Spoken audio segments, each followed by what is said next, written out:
Budem cestovať. Nebudem cestovať. Budem cestovať. Nebudem cestovať. Budem cestovať? No, pravda, že budem cestovať. To, čo by bolo, keby som ja necestoval. Jupi! Etienne ožil. Vzal lopatu a rýl a začal sa strácať v hlbinách zeme. A kopal. A kopal. A kopal ako besný. Až sa prevrtal k nohám Austrálčanov. No, trošku mu lepilo, pretože kopal od oka k oku a bál sa, že netrafí na pevninu, ale do mora. No, pretože keby sa netrafil na pevninu, ale do mora, more by sa cez tú zemeguľu prelialo a zalialo by pevninu. No a bolo by zle pre celú podunajskú nížinu, odkiaľ Etienne pochádzal.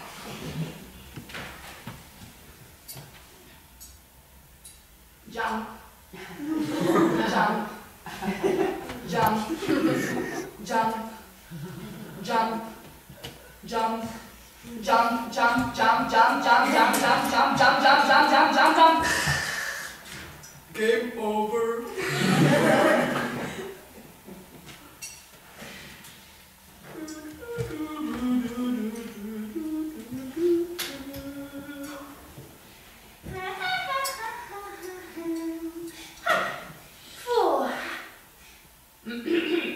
Dobrý deň, mladý pán, kamže kam? Dobrý, som cestovateľ a pochádzam z Podunajskej nížiny.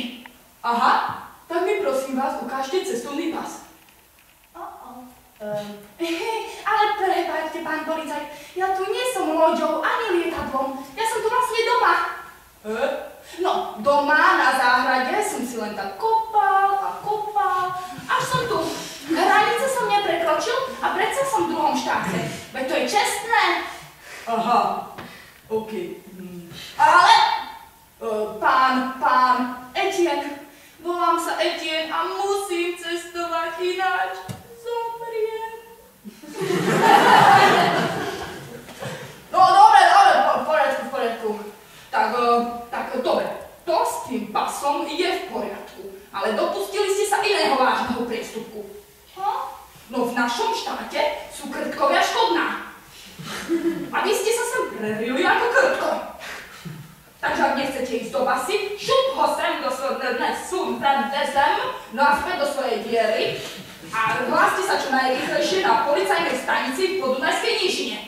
Ale ako by to vyzeralo, keby si každý zemegulčan vrtal do zemegule diery?